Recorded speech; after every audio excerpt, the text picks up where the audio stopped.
A far-left cable news executive tried to buy two conservative British newspapers, but it was his Middle East backers that really got him in trouble.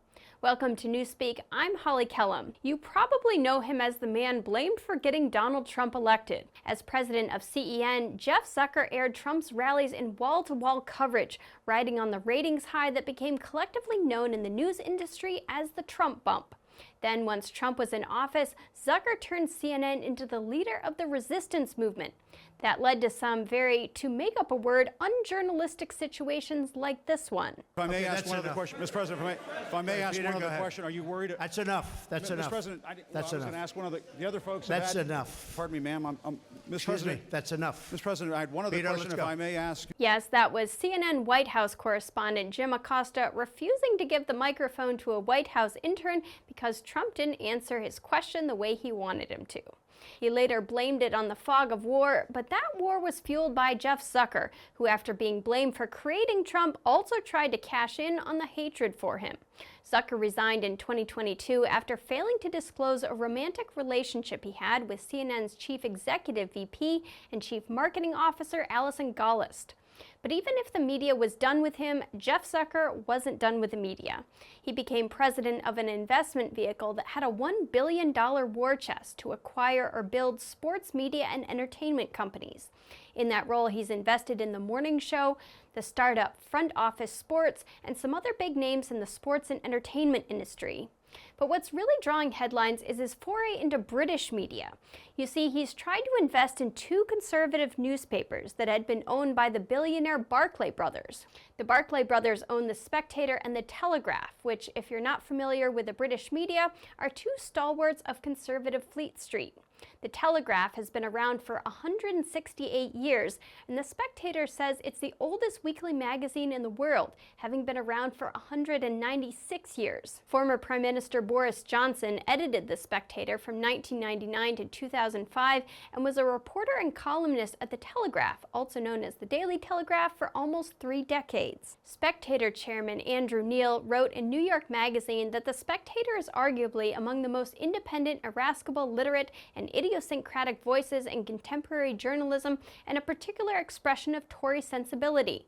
For those who don't follow UK politics, the Tories are synonymous with conservatives. So it may surprise you that a man who ran such a left-wing cable news network as CNN for so many years would be interested in conservative newspapers. Was Zucker planning a hostile takeover, intending to turn them into the same progressive media that he turned CNN into?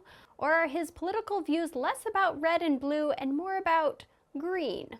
There was speculation that he might try to expand both papers to the U.S. if his bid is successful. He told the Financial Times, "We've thought for a long time that the real gap in the U.S. marketplace was a very strong center-right media brand." But here's the really incredible part. Not only was Zucker trying to buy papers he seemed ideologically opposed to, but he was doing it with money that came from the Middle East. You see, Redbird IMI, which he's the CEO of, is a joint venture between the American investment firm Redbird Capital and the UAE-backed fund International Media Investments. The UAE's ruling Al Nahyan family, one of the richest families in the world, is the backer of that fund. Mansour bin Zayed Al Nahyan, a member of the ruling family, is a prominent investor. He's already a known figure in the UK for becoming the owner of the Manchester City Soccer Club. International Media Investments is providing 75% of the funding for the deal, while Redbird Capital is contributing just 25%.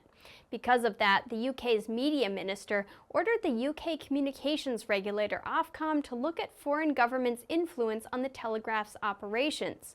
Ofcom found that the UAE does have a political incentive to influence the Telegraph, and so now the government has decided to intervene by amending a law that would make it illegal for foreign governments to own a controlling stake in UK media. It's not clear what a controlling stake would mean, though. According to the Telegraph, under other legislation, the threshold for a stake to be considered controlling is 25%. It seems unlikely that Zucker's Redbird IMI would be able to dilute the UAE stake enough to make that deal work. It said in a statement after the decision that "we will evaluate our next steps with commercial interests continuing to be the sole priority." So what does that mean for the Spectator and the Telegraph? Well, that's still uncertain. The Barclay brothers were £1.2 billion in debt and had the titles to both companies seized by Lloyd's banking group. Redbird IMI took on that debt in order to secure the rights to the papers without having to haggle with other buyers. But now that they've been essentially blocked from ownership, the Telegraph reported that the Barclay family regained ownership but is barred by law from exercising any control over the titles, which are being run by independent directors. So, was this a win for UK media? I would say so. Democracy depends on an informed public, and if a foreign government can control what information the public has access to, then it's going to hurt that democracy. Now, Jeff Zucker tried to assuage concerns by saying that he would resign if his Middle East backers tried to interfere. But if he did that, wouldn't the royals just have even more influence over the papers? In any case, I think this was a good move on the part of the UK, and frankly, I'm surprised the UK didn't already have a law in its books that would prevent something like this from happening. But what do you think? Let me know in the comments below, and if you like this video, please share, like, and subscribe. Once again, I'm Holly Kellum, and this is Newspeak.